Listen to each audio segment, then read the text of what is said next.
Welcome to Crossing Darkness, a podcast about role-playing games ranging from games set in the world of darkness to MMORPGs like EVE Online and everything in between. We broadcast live over Twitch and are open to answering questions from chat during the show. I'm your host, Frozen Fallout, and my co-host is Motor Rory, who helped me create this podcast as well as a 40-person, 4-table Gen Con event. Hello, everyone, and today we have special guest Michael McLaughlin. Michael, how have these dark nights been treating you? Just trying to survive as best as I can in COVID world. Yeah. Thanks for having me on here tonight, too, by the way. Awesome. Yeah. Good to have you on. Definitely. So tell us a little bit about yourself. What got you into gaming? What kind of memory road can we go down with you? Well, I started out, in high school, got into the Dungeons and Dragons books, and this is the 80s. And my one of my earlier memories was this is actually middle school, being in Boy Scouts, and someone basically pulled out the D&D stuff and was playing it and explained to me, well, Lord of the Rings, this is like you could be those characters, and I found that very fascinating. I was obsessed with the books and read more than anything else in high school, and then when I got to college, found some D&D groups, hung out, that type of thing, and we went from there. And that was part of my larger interests of reading gaming books, comic books, all that type of thing. And this is the early 90s when really just those kind of things were just, they were what they were. I remembered Shadowrun coming out. I remembered our played Ultra Solarian's Cyberpunk, and back when it came out, and this was in 1989 in college. And we had a gaming group in my college, and I would just join up, and we did board games and stuff like that. And yeah, we did some other games like BattleTech, and along the way, Gotta just love BattleTech. Oh yeah, I'm House Merrick, but I'm a 30-25 player, as we call it. I'm not one of those people who loves the clans, and we can argue about that later on. But I was there when that started. Trust me.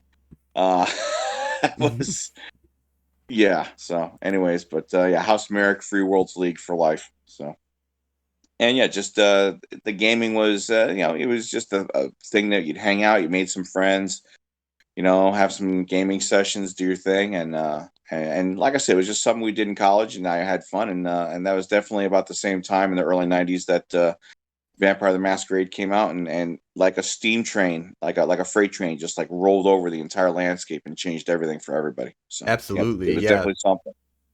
So you started in World of Darkness with Tabletop, is that correct? Yes. Now I'm gonna have to tell you a story here. When Vampire came out, my friends that we hung out with, they were all into Vampire. I was one of those people who was always a contrarian. But also, too, ever since I was a kid, I never liked vampires. I was a werewolf guy. So I waited patiently for Werewolf the Apocalypse to come out. But, I mean, I did play with my friends. I did play a couple sessions Vampire, and I remembered first edition. But yeah, Werewolf, that was my game that I got into. Grabbed it the first day it came out, was in love with it. So, but yeah, was aware of it, was aware of Vampire, and we did some sessions, and I remember when it came out too, thinking to myself, I remember the joke, actually, people talked about it. It was like, well, what is this, a game where you just hang out in a bar talking to people all night? But the game came out, sold out very quickly. I remember my local game store, they were selling it out very quickly, sold out the other books, and pretty soon you did see the landscape changing because the Vampire players, like I said, they were distinctly different from the D&D players. I mean, some D&D players got into it, but most really weren't into it. But it was a more the more literary types, the more the English majors instead of, say, the engineering majors. Not to, we're more into Vampire the Masquerade. So you noticed that very quickly, and it took off very quickly. And what I noticed on my college campus, just you saw gaming groups, and it was a different type, like no pun intended, like a new blood coming into into gaming. So Absolutely. Yeah, so what kind of LARPs did you get involved in? Was that the Werewolf Larps, or did you do a variety of different kind of LARPs? I'd organized a convention at the Arizona State University in 1994, late 94, called Realicon. And during that time, I had met some people who were trying to put together a LARP game, and found out that there were just like there was a LARPing community that was starting up in Tempe, Arizona, and they were basically about 20, 30 players, and they were putting together their own game. It was really like a whole city with a prince and a primaging council and everything, and basically got into that. Found it to be really interesting. And found it really interesting in that it was more like interactive theater than just sitting around rolling dice and trying to power monger or whatever, as you might call it. It was just people just acting things out, and oftentimes, and in those days, it seemed like people were more interested, and I'm talking about about 95ish, more interested in just, hey, let's just try to act out this scene, or hey, let's just try to do this. It was more like a lot of very theatrical people that were into the early LARPing scene that I discovered at when I in my college days. As time went on, 96, 97, you would see just larger and larger groups creating whole cities. And then from there, like these cities would start interacting with each other, traveling to each other's games, with ongoing games that would meet every week or every month. And then you had organizations like by 96, I remember One World by Night, finding them on the internet, and they were an attempt by gamers in Washington, D.C., in the North Virginia area specifically, and in Chicago, to link their continuities and create a unified game where people could take characters back and forth. And so that was my experience as well. And by that time, I had been organized my own Werewolf Larp on the ASU campus, and we had run that for a couple of seasons.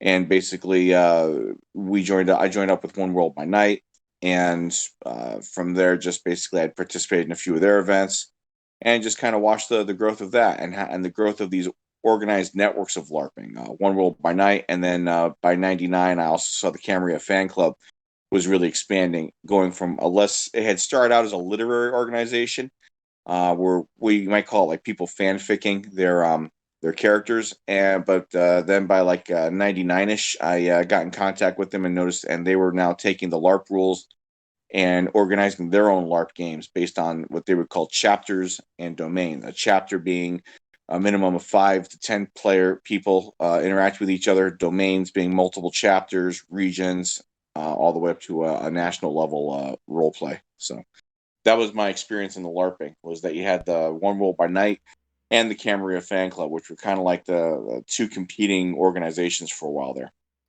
Interesting. So, and you ran one of the LARPs for these communities as well. Oh, multiple. But I started out. I ran a game at the ASU campus and I called it Rage Across the Southwest. We ran that in '95. When I joined One World by Night, I became their werewolf coordinator and had worked to organize some of the werewolf games, and also worked. I lived in the Kenosha, Chicago area for a little while in '97, and attended some games there in Chicago and Kenosha, and then also organized werewolf games up there. But also attended the vampire games, and then moved back to Arizona in '99. And 99, 2000, got active with the Camaria Fan Club and helped to organize their Phoenix domain, which has grown and mutated multiple times. But back then they had no domain in Phoenix, and I helped to organize that. So that was just, like I said. So like I said, yeah, these LARP games, they would live, grow, and die. Like kind of the circle of life. And so I would play in them, and sometimes I would organize them, but I'd organize them. When the Changeling rules came out, I, alongside with the girl I was dating at the time, my fiance at the time, we organized the Changeling LARP for the Camaria Fan Club called Arcadia in the Desert. And we wrote up like the city background for it and ran games for it at a friend's house. And let's see, yeah, and then and then with Wraith 2, we tried doing like an online version of that game, online LARP using the Wraith rules, which had come out by like 97, I'm sorry, because they had done Wraith LARP rules for with extended static challenges and the like for White Wolf, and I tried organizing and running some of that called for Phoenix as well. So yeah, we had multiple games going in Phoenix. We had Changeling. Yeah. So Do yeah, you have we any definitely did most of that. do you have any good, really good, memories of, if going down memory lane here? Do you have any kind of like stories that stand out that just are like, wow, this is like this crazy thing that happened during one of the LARPs or one of your tabletop games? Well, I'm gonna have to go back down to memory lane about a lot of things. Well, I don't know if this is a brag or not, but I was the first person to figure out what a shotgun did in the LARP rules. And I wasn't trying to power game with it, but there was a scene where the prince was trying to go after my Malkavian character because he had figured out. I'd talked to all the other players in the game, and this was in the Phoenix LARP in '95.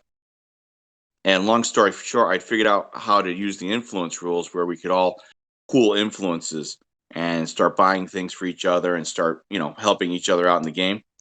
And the prince got angry at that. And then someone told me, and they had some weird plot line where the prince had a pet werewolf.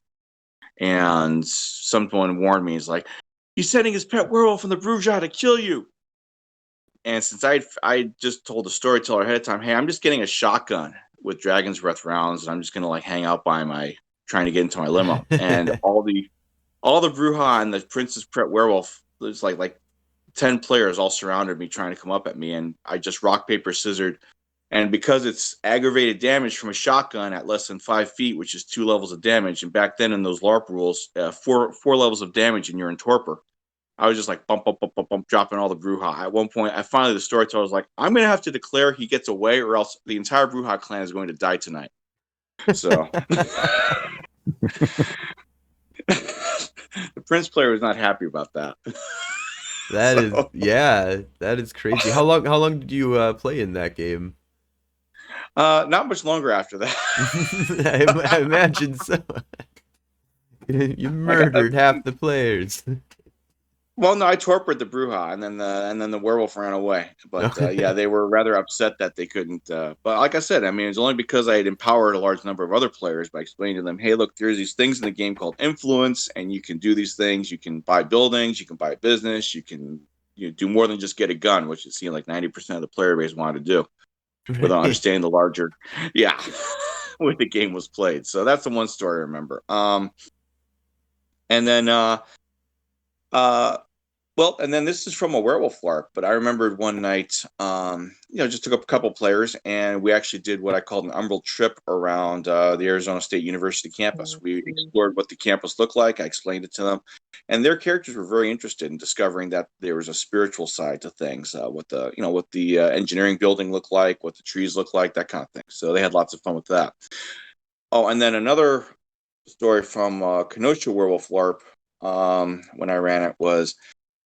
I had another storyteller who would just run most of the game, run the plot lines, and I would sometimes pull a player aside and just say, "Look, I'm going to take this player. We're going to go for a walk around the building," and we just go outside, and I would take them on personal plot lines, maybe an Umbral quest. I had a Sound Strider, and I had him go into the Shadowlands and discover some things about the local wraiths, and he almost got sucked into a nil, and then a ferryman yanked him out. And I told him basically because of how he role played it that he had been awarded the Guardian Angel merit, and that Guardian Angel was literally that ferryman named Lotharius. That's epic. Well, it was great too because after I'd left Kenosha, they had a Wraith storyteller, and the player was really nice. It's the Ernest Jung Sonstrider named Gideon, and he wound up in the Vampire LARP where there was some storyline with some Wraiths, specters that were assaulting the Elysium, and they went to the Shadowlands, and a bunch of players did some stupid stuff and got sucked into the Tempest. And then the storyteller wrote to me and said, so he says he's got a ferryman that can help him. I'm like, oh yeah, he's got the Guardian Angel merit. It's a ferryman that he helped out and that helped him out. And he's like, no, that makes total sense. He said that's probably the only thing that saved his character from getting obliterated that night. So thank you for letting me know. But yeah, basically because he had braved the Tempest and everything like that. He'd gotten that merit, and it saved his character later on after I'd left the LARP. So that was something I was I was happy to know. Yeah, and I was one of those players. I was obsessive compulsive. If a Wraith continuity entered into a game, I had to learn everything about Wraith. If there was stuff about werewolves going on, I had to know everything about the werewolf game, and I was obsessed with werewolf to begin with. Same with vampires, same with changeling. So just like there was a while there, I was like a walking encyclopedia of those games back when they started. So yeah, it was kind of spooky. I suppose if I had met my younger self now, I'd be like, "You're way into this," but I just enjoyed doing it and thinking about these things, and like I said, I looked at it as a way of exploring my writing, and that helped me to later on co-author a book for White Wolf, The Prince's Primer, which you'll find it on Amazon. And I'm proud of it, so it is Yeah, what tell it us is. a little bit about that. What was that book about?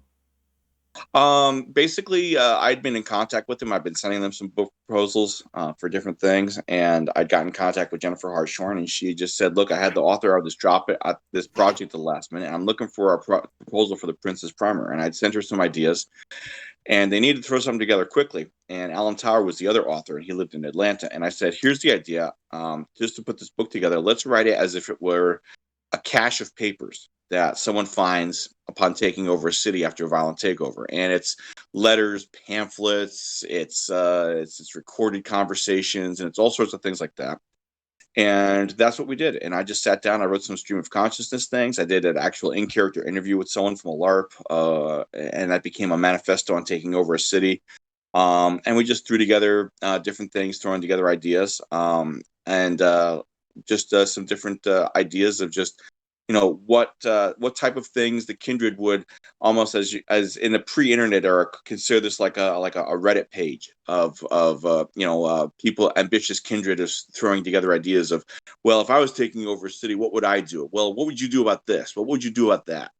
And I had influences at the time, reading a lot of political theory, things like Hobbes' Leviathan, things like that. And the whole idea was just throwing this together and of just these ideas of hey, like kindred have politics, and they have very intricate politics, and how would you explore these things, and how would you look at these things?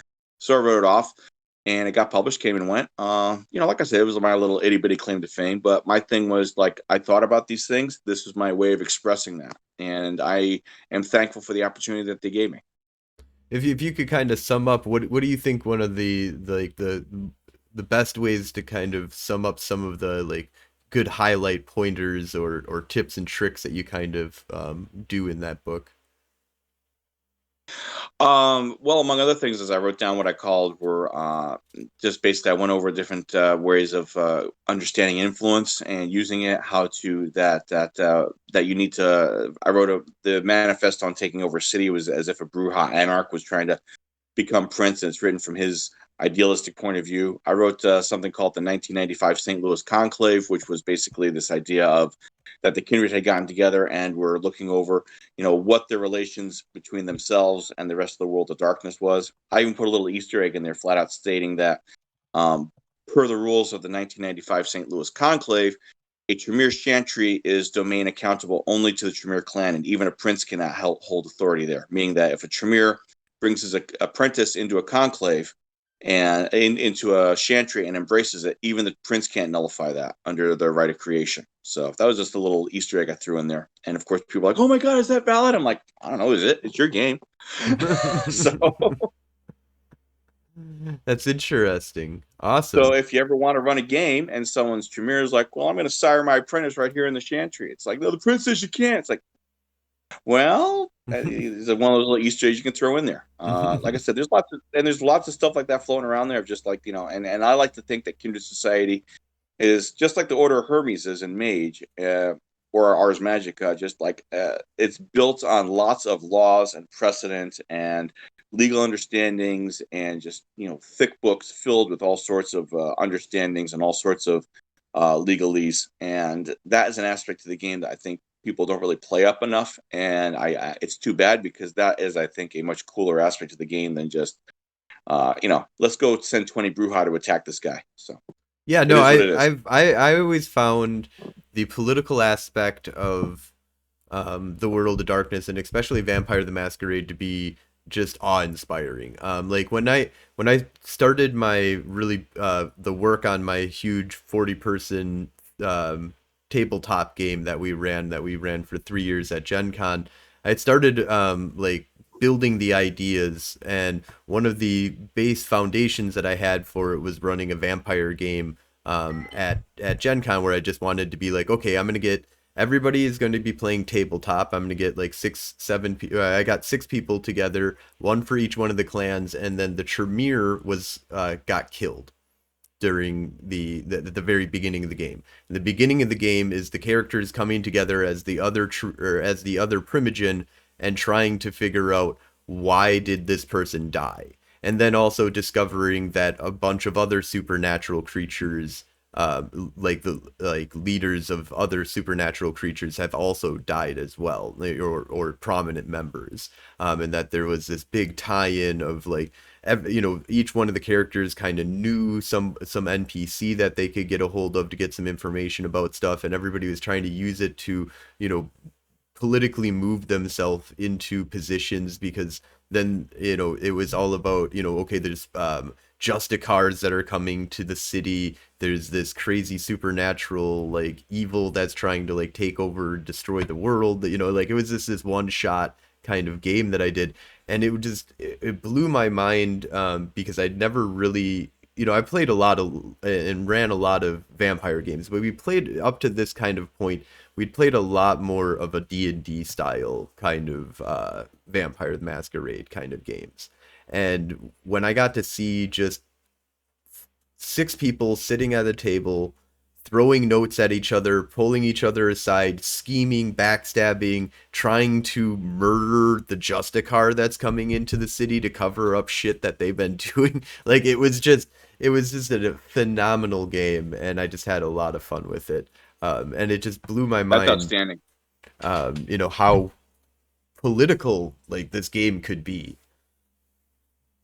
And it gets even crazier because we were dealing with the multiple supernaturals interacting with each other. The vampires, of course, being like, well, we've blown the Masquerade, but how can we use this to our advantage? Because that's the first thing vampires always think of. The werewolves all trying to figure out, okay, well, how does this figure into our war to save Gaia? Mm-hmm. And technically, in the weirdest sense of things, the mages, especially the Order of Hermes, are going to look at all the other supernaturals as either their pets or something that they're going to have to eradicate as quickly as possible. But mainly their pets. It's like, well, okay, well, I guess we can keep them for a while. Yeah, the so pawns. It's just weird how the politics kicks in. Yeah, and I always kind of put, personally, I kind of put Mage at the hierarchy of politics to a certain degree of like. Yep. Power scaling of like, what organ, and the technocracy above all else is like, until you get to 1999 where the Avatar Storm changes up the game, and then Mage gets knocked down quite a bit in the power scale, and it might become one of the weakest, depending on how badly you just ravage the mages during the Avatar Storm. That's actually a story I could share. I remember a player telling me that, of like when were LARPing in '96. I remember we had a conversation about that, because you'd have the usual suspects start talking about, we should do a Mage LARP, and I would point out, the problem with that is with the vampire LARP, it might be something like, oh, hey, the airport's been shut down. How's that going to affect the kindred in the city? Oh no, we can't get in, we can't get out. We have to negotiate. Oh no, we have to get our money. We have to get our influences. We have to do what we can. You can't really put mages into a panic telling them that the airport's been shut down. I mean, someone goes, okay, fine, correspondence 3, I'm gone. Or the scope, literally the scope of the game is something like, okay, I'm going to go visit a realm. Let me go visit another part of the Umbra. It's like, there's people vanishing. I don't care. I mean, literally the scope of Mage is it blows your mind so much that the things that would put panic into a mage are way beyond the things that vampires or even werewolves would worry about. I mean, werewolves are very set in their war for Gaia. They're aware of the Umbra, but the scope of what mages are dealing with is just so much larger than all of that. The only game I would say that goes larger than Mage in scope, and that's only because of how horrific it can become, is Wraith, because you're literally dealing with just the Shadowlands and the Tempest and as you go deeper and deeper, so to speak, it's like peeling the layers of an onion. When you go into that stuff, it's just some things that even the mages are like, okay, even the Thanatos are like, yeah, we're not wanting to deal with this. This is some scary stuff. Yeah, and it does depend on the mage's power level to a certain degree, because like beginner mages are just, meat bags to a certain degree if they only have an red of 1, or two, it might be, and they're not prepared and don't know what the hell's going on, like, yeah, they might Yeah. be screwed. But yeah, as you get powered up in Mage, it becomes crazy, which is why the Avatar Storm is like a huge thing of like it just knocked them Yeah. down on their pedestals, knocked out all the really high arret people. And so the Because- meta of the Yeah. meta story just changes, and that's where like we just took that and ran with it with our Madison Under Siege setting of like we just altered the whole, like we just changed everything after the Avatar Storm. But I do kind of I find it interesting that there's also like Demon, I think, is pretty powerful on what, and that's also a thing that only really comes out, there's a little bit of it that you can do some stuff before 1999, but a huge amount of them escape in 1999. And there's some fun stuff that you can do with Demon. But then once again, also, that's a big thing on power scale as well, because like the little ones, the beginning characters, you can make a really weak, easy to kill angel, like or demon. I kind of got out of the World of Darkness by the time Demon had come out, but yeah, I was familiar with that game, so that was some interesting stuff. But yeah, and then they also had the Mummy rules, which was an interesting mummies concept. were scary. The Mummy, and you make your human, and you kind of merge them. Yeah, so that was some fun stuff. Yeah, first edition Mummy was really crazy, and then they did like the revised edition that kind of powered them down as well. I like that first edition. If you kind of look at first edition for a lot of the games, it's like it's all about like every game line is like really powered up, and the only one that I don't know for sure, maybe Mike, did you play through any of the different editions of Werewolf, or were you always third edition? I think I was always revised. Yeah, revised third. Yeah. So I didn't start playing until I don't know if 2002. Werewolf got knocked down in the power scale, but I feel like a lot of the game lines were basically like, okay, you're a little bit too powerful. Like we're gonna From rein my personal in this experience, stuff. Werewolf was kind of a bell curve. In that you started out with it being, hey, we're in the forests and we're fighting for Gaia, and then as they developed the world, you had the Umbra, and it seemed like the apocalypse was this ever-present threat. But then you saw the power levels of the werewolves go up and the stakes go up. It was like a bell curve, and like in the big meta plot for Werewolf was Jonah Albrecht going from an outcast to, in the novel by Bill Bridges, The Silver Crown, questing to get the Silver Crown and rule over the Silver Fangs, becoming king of the Silver Fangs. And then again, I'd left by this point kind of gaming, but my understanding in the meta plot was that he died in the apocalypse. So like I said, it's like a bell curve of because I kind of see that Jonah Albrecht and Mari Cabra and Evan were like the signature characters of Werewolf. And actually, if you go to first edition, it's funny because the combat rules are Albrecht walking down the street and a black werewolf like attacks him, and it's very obviously Mari Cabra, and they just are tearing the heck out of each other in the combat rules in the first edition. Yep, I remember that. Yep, because I had And then when you and then in the White Wolf magazine, when second edition came out, second edition had a cartoon, a comic they made, and it's where Evan is trying to be recruited by the Black Spiral Dancers, and he runs across Albrecht, who saves him, and then Albrecht says, I know someone who can help us, and he takes him to meet Mari, and Mari's about to attack him and he's like, hey, no, this isn't about that last fight we had.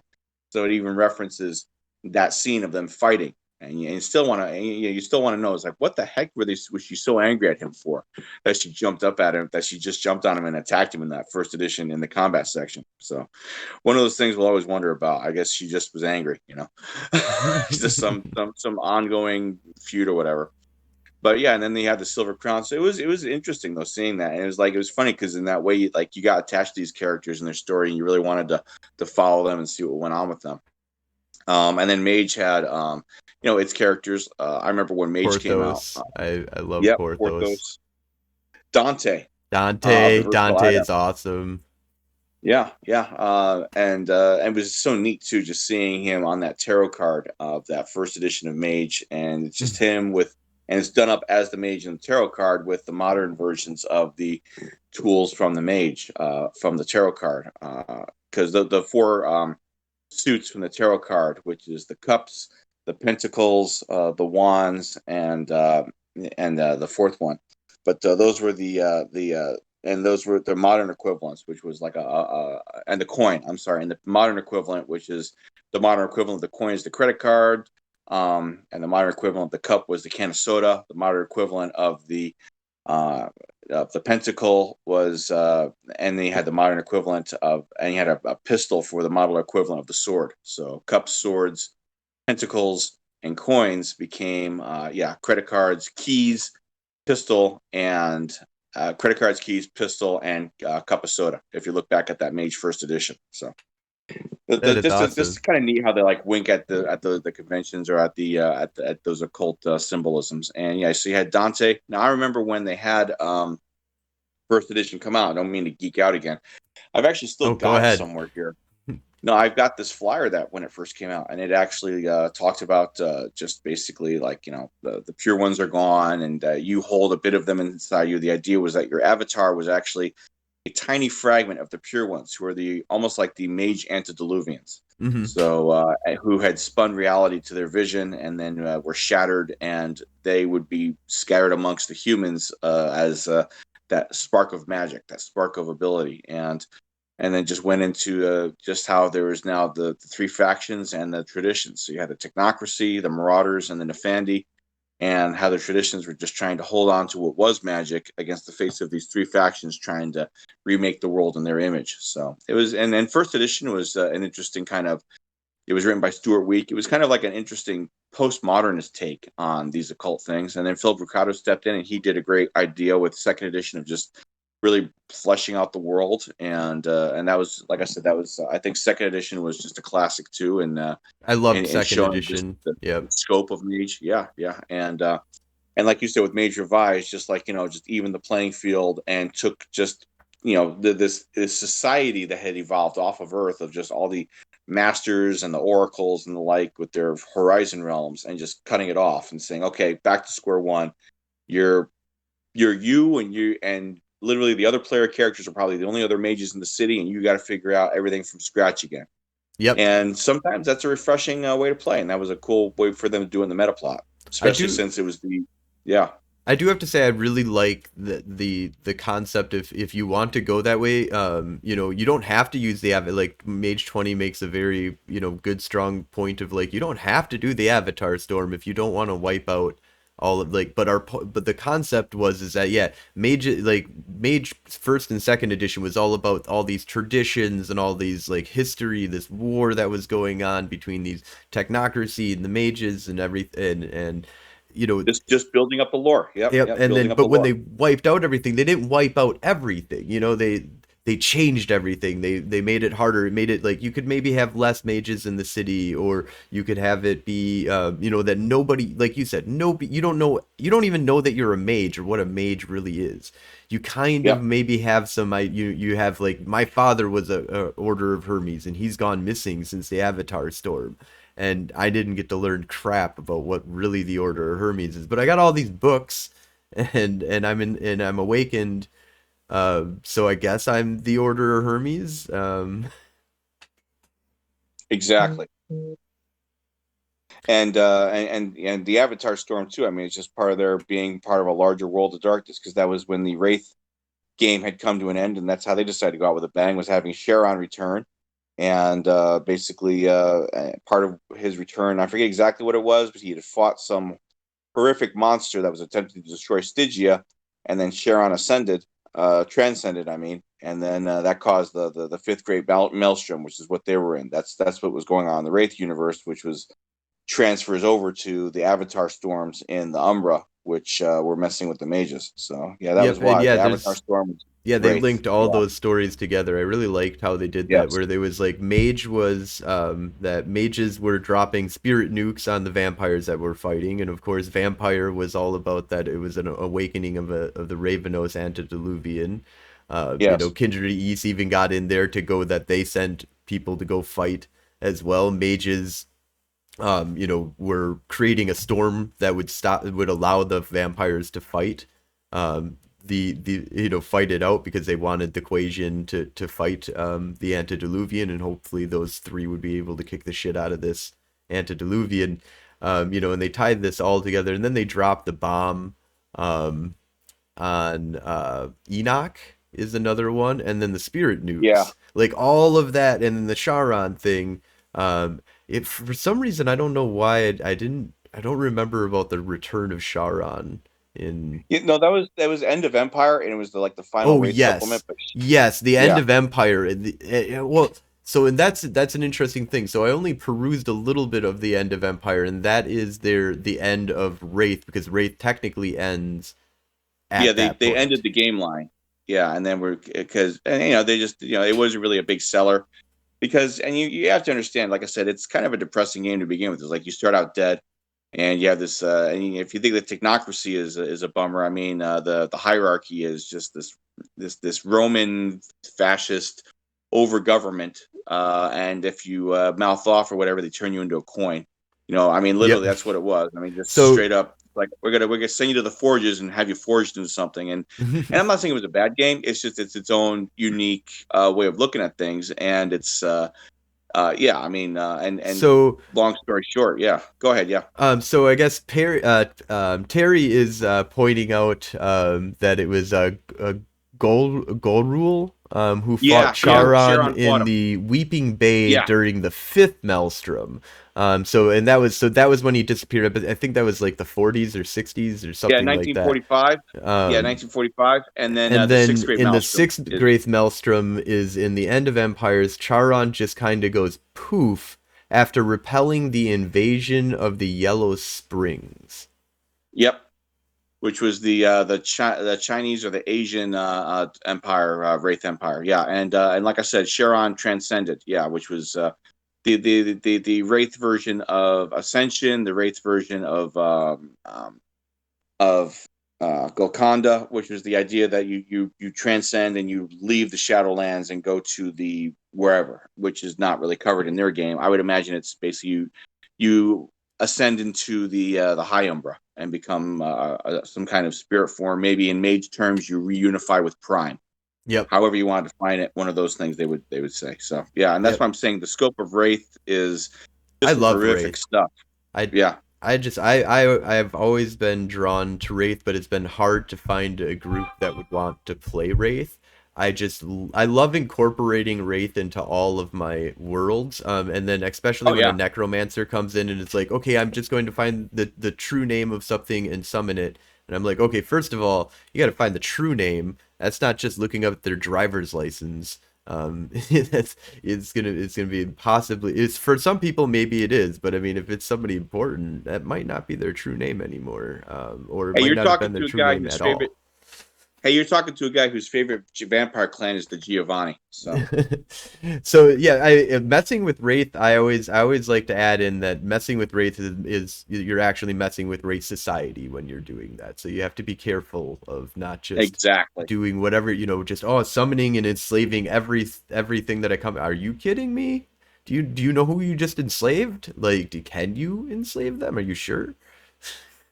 It's like you can do that, and then the hierarchy or the Legion of Fate or maybe even like some specters decide to come knock and be like, hey, what's this guy yanking people through the shroud?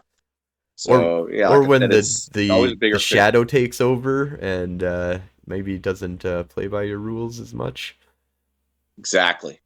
So it's like I said, it's its own complex, intricate game, and the scope of it is like I said, it dwarfs even Mage in the things that are so out there. And there was actually a thing, as I recall, again, not wanting to geek out here, but I remember this was in the it was in not the Book of Madness, or maybe it was, but it was for Mage, called Dreams of a Dead Thing, and it basically had implied that that some technocracy, Nefandi, some Barabi from the technocracy had gone deep into the Shadowlands in an attempt to contact the Malfeans, which are the supposedly never born, never awakening spectral lords that are at the deep in the Tempest. Yep. Past Stygia. And this was at the same time that Charon was fighting Garul in 1945. And at the same moment that was happening, when those Malfeans were almost slumbered awake by the beginnings of the Maelstrom. The same moment that happened, that Fandi noticed that they had lost their power. The Nefandi, who were depending on their power from the Netherworld, had lost it, which caused the Nefandi to go into a panic with the realization that if the creatures they are worshiping ever awaken, not only would it cause like destruction of what would be going on, that it would actually cause the end of magic as they knew it, meaning the end of the world as they knew it. So those things can't wake up, because if they do, everything unravels. So that was kind of something they implied in so that the Malfean wraiths or the Malfeans deep in the Tempest are more or less, that's your slumbering apocalypse, your slumbering Gehenna right there. So some spooky things to think about. But yeah, that's what I'm saying. Wraith has got like a skill like that, because even like the most powerful mages don't dare tread down there deep in the Tempest. But like I also said, like how like Mage is their interaction with the Wraith world is a lot harder for them because they're alive.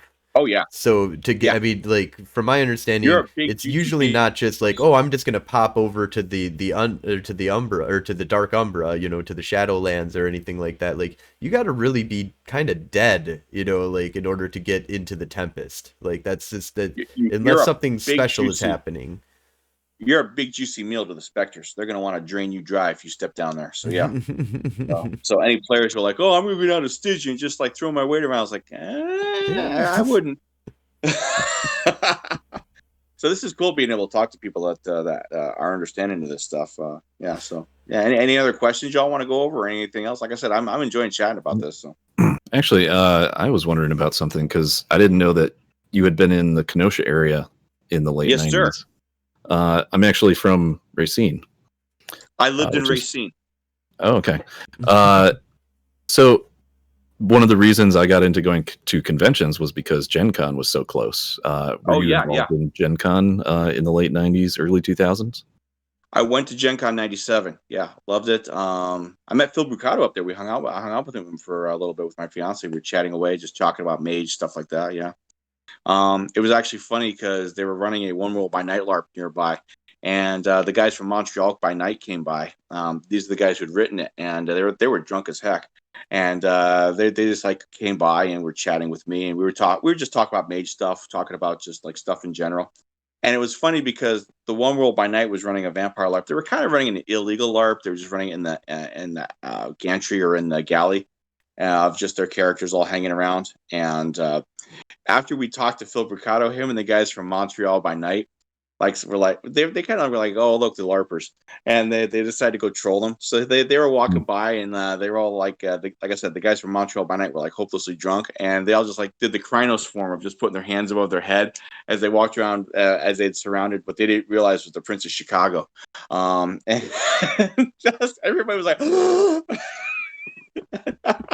And they just kind of laughed and high-fived each other, and then just like kind of went back to their hotel rooms, not realizing that they'd basically thrown an entire LARP into a panic of like, who are these guys? They came in as werewolves. They're killing us. So it's funny because people came up to me later like, oh my God, was that like some werewolf thing? I'm like, no, those are some White Wolf people that were like, noticed you guys LARPing. White Wolf came in and it was just a bunch of werewolves from the dark, deep Umbra that just popped out for some reason. Don't worry. So yeah, that was just one of those things. Like I said, that was just a memory that I could share. I remember that happened, and just like just the guy that was playing the Prince of Chicago, who was like I said, his character is very insulated, because he's the prince, obviously, and he's there thinking he's like, okay, no one's going to attack me. So the idea that a bunch of people come up to him and go Krynos form, do the Krynos symbol of the hands above the head, it's like, I'm about to die, and it's like.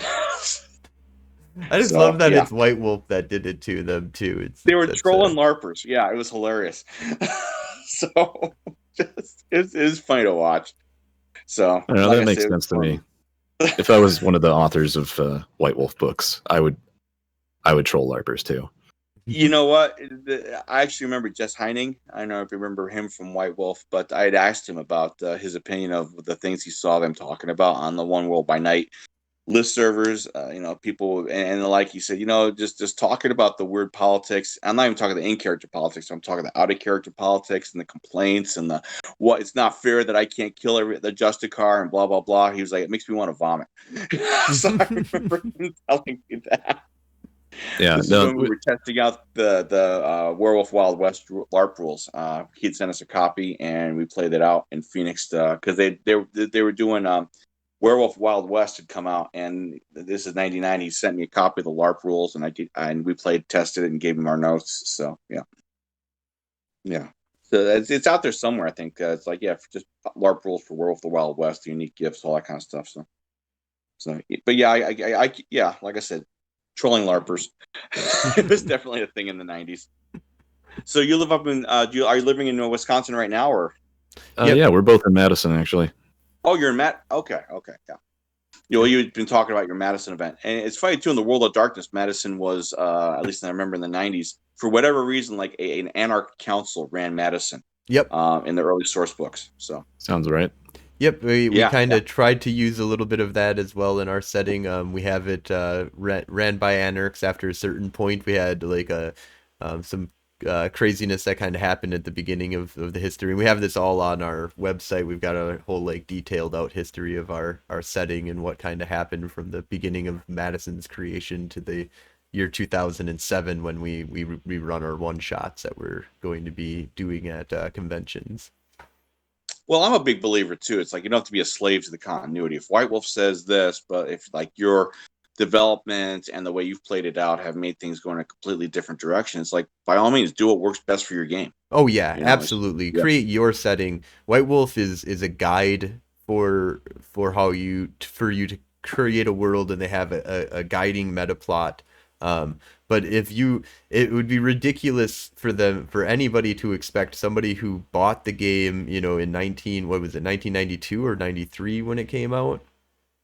92. And then to demand that if you had a troop that for whatever reason was able to keep playing the same game for 15 years up to, or whatever, like 10 some odd plus years of the meta plot that they created, there's just no way. Like you're gonna create your own story. Half the Justicars are gonna be named something different or dead in your game. Like there's no way that you're gonna hold to what White Wolf is doing. But White Wolf does. I do like how much White Wolf does give you, and that many of their source books are just additions to the world meta plot for you, and getting deep dives into the different niche areas of mage or vampire or werewolf or whatever. There's two sides to that too, and this is something I would like to comment on. This is like my little chance to get on a milk crate and talk. Because you have one group of players who are going to dig through every book, and I was kind of sort of one of them, and they're going to quote everything chapter and verse like it is the gospel, and just basically say, no, in this one obscure line, in this one obscure book, it says this happened, so it has to be like that. But then you have other players who are like, well, no, I mean, everything kind of conflicts, and who knows what the truth really is. And then when you think about it, if you're a mage player, that's the perspective you really need to approach things from. That's even mage's core presumption. Hey, who knows what the objective truth is? And the problem is you have way too many players who cling to maybe their truth, or they read things a certain way, and then they get in just arguments about continuity. And it's like, look, we're dealing with the continuity of vampires and werewolves. I remember there was a LARPer complaining about something wasn't realistic. I said, realistic? You're talking about a game with vampires and werewolves. We left realism several sets back. I mean, I understand what his point was, but the idea is it's like you really can't depend on even the published things from a game that say this, that, and the other to be the objective truth, when things can always change. And in many cases, especially a lot of the source books, these were written from someone's perspective, and it may be that they are themselves passing on what is not necessarily the truth. So yeah, no, and I like how White Wolf does a lot of their books are kind of from the point of view of a character. So it's a lot of the material you kind of get from like what is being told to you is being told to you by a person who is completely and utterly fallible or could be lying their ass off. And I always just fall back to the golden rule. There is no like, it's all up to the GM in the end. You know, like, it's their world. They decide which books to add in, especially when you're adding in, if you're going off and finding random source materials that the GM has never read before, do not be surprised when the GM says, "Oh, that is not in my world." Like, that has nothing. Exactly. Like, you know, if we're playing Vampire the Masquerade and you're playing a Giovanni and the GM knows nothing about Wraith, and you go grab Wraith and show him how this is all the stuff that you want to do, and he's like, "Well, I already spent, 45 hours on my Wraith setting because I didn't know this book existed, and I have a whole different setup for how I do the afterlife." And it's like, well, then it's the GM's world. Like, it's their world. That's just the way that it is. Exactly. On the other hand, it's like I said, they have to be somewhat prepared. So if you explain to them, "Hey, I'm using Mind 2, and I'm making an extended roll to give myself an arcane of 5, and I'm leaving this scene so that everyone forgets I was here." You can't have the storyteller be like, "I don't really know if you can do that." It's like, "Sure, I can." And at least you have the documentation showing that, maybe a write up showing you can do it, and give them the chance to make the ruling as to whether or not to integrate it. But again, I see it as a give and take. It's like the player makes suggestions of like, "Look, I think I can do this, that, and the other." The storytellers, decides what works within their game. But at least the storyteller needs to have the understanding of the rules, the base rules, and don't bring in things if you're not ready to deal with the ramifications. Don't bring in mages if you're not willing to deal with everything spear magic can do, which is literally everything. Don't bring in changelings if you're not willing to deal with the continuity of changeling. Yep, or if you're going to be bringing in these things and you have different ways of handling it and different rules, that should be explained. That's always upfront type of thing. And I think that Tabletop is usually really good about that. Tabletop is really well known for its house rules. LARP definitely, from my experience, has house rules to a certain degree, but it's, the source of truth, they try to use the book as being, so if you read the main source book, you get the idea of what the rules are, and the GM should know what those rules are, the mechanics behind the game. The GM is open to throwing those rules out the window when he wants to expedite story or whatever, whatever the reason is. But in the end, it's all about making sure people are having fun, and it's not fun when somebody comes in to a game and they're like, "Well, I expected, based upon all the rules and a truthful taking of looking at what the rules allow me to do, and now you're just throwing that out the window because you just don't like those rules, and that was never something that's been presented before." Exactly. Like I said, those give and take. I remember we had a LARP in One World by Night. It was a New York City LARP, and the storyteller didn't really understand some things about the larger world of darkness, because he was insisting that the prince had ordered the Tremere to destroy the level 5 Cairn in Central Park. And I was like, no, the Tremere cannot just cast a ritual to destroy a level 5 Cairn. Or at least the Tremere in New York City can't. Even if the Council of Seven could, that's going to create such a supernatural ripple that even the technocracy is going to be like, "Okay, time for us to orbit the nukes overhead and take care." I'm talking destroying a level 5 node is something that will definitely get the technocracy's attention. So you can't have all-seeing, all-knowing Tremere magically whisk away your problems in a game, because again, there's always a bigger fish. And like I said, as you can understand, but this vampire storyteller didn't. You can't. A level 5 node is not something that the Tremere can just ritualize away. So yeah, it'd be pretty terrifying if they could. I mean, there's always possibilities of different things. There's always stories within stories of why things are possible eventually, but it's to just do a simple whisk away that's kind of crazy. But I'm just spitballing here. I'm gonna say it takes a minimum of at least entropy 6 and prime 6 and like 30 successes to even try something like that, and be ready for everything, every supernatural creature with an interest to start attacking you. So I'm just saying, throwing it out there. Yeah. Oh my God. Yes. But yeah, so we are coming up here on an hour. It's been great talking with you. One of the last things that we kind of do too is if you've got any shout outs that you want to give, or any projects that you're currently working on, just little bit of time for you to kind of just get up on the soapbox and shout out to whatever you want.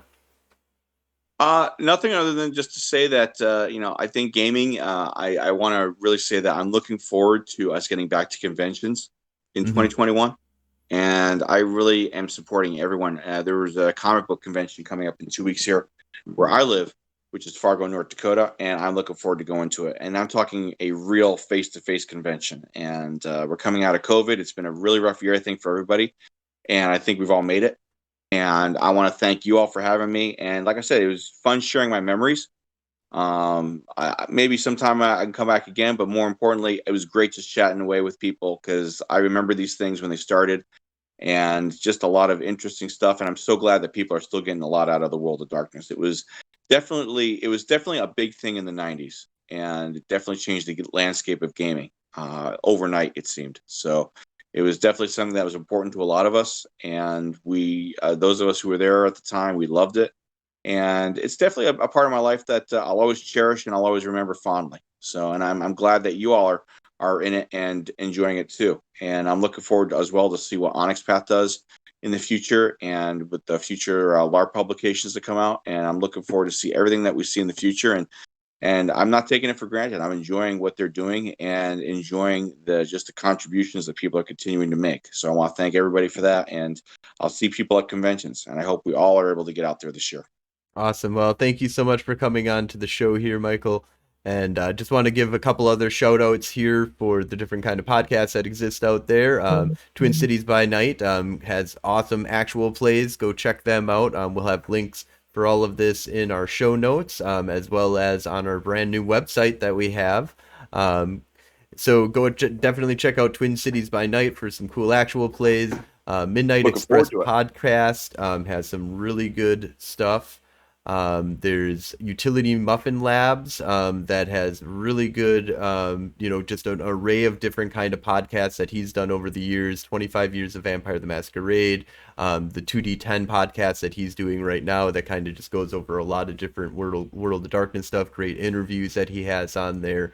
The World of Dark Ages podcast, if you want to learn all about the Dark Ages, definitely check them out. And of course, Mage the podcast, just a beautiful amount of information out there. Terry knows so much about the World of Darkness and Mage the Ascension. It just blows me away every time that I talk to him about anything. Like as he popped in recently here today to explain the good old what happened with Sharon here. Yeah, thanks, Terry. And if you enjoyed our show here, please feel to give us a like, a follow, a thumbs down, thumbs up, whatever, just do the things that people talk about. We're on, Twitch channel. We've got YouTube, Instagram, Twitter. You can find all of these on our new website, theageofstories.com. We just got that up and running. That also has like information on our Madison Under Siege setting, our Technogate setting. So definitely check it all out, and I hope that you guys enjoyed the show. And don't forget and don't forget to tune in to our Mage of the Ascension game, Technogate 1999, on Monday nights at 7 p.m. Central Time on Twitch at twitch.tv/Golden Age Stories. And remember, that's Gul'dan spelled Guldan. Oh, and we did have one question from Terry that I kind of answered in chat, but there's some maps back here. So this is cross country and GTA online. Those are the two maps that I have. And my wife played cross country back in the day. I've never played it, but it seems like an interesting trucker game. And GTA 5, I'm sure. Grand Theft Auto, for those who are not familiar with the acronym. But awesome. Well, thank you all for listening. Thank you all for being here. And we'll be back next week. And we'll be also publishing a lot more bonus episodes of our actual play, as well as much, much more. So thank you all for tuning in. Have a great night. Yeah. Thanks again, Michael. Thank you.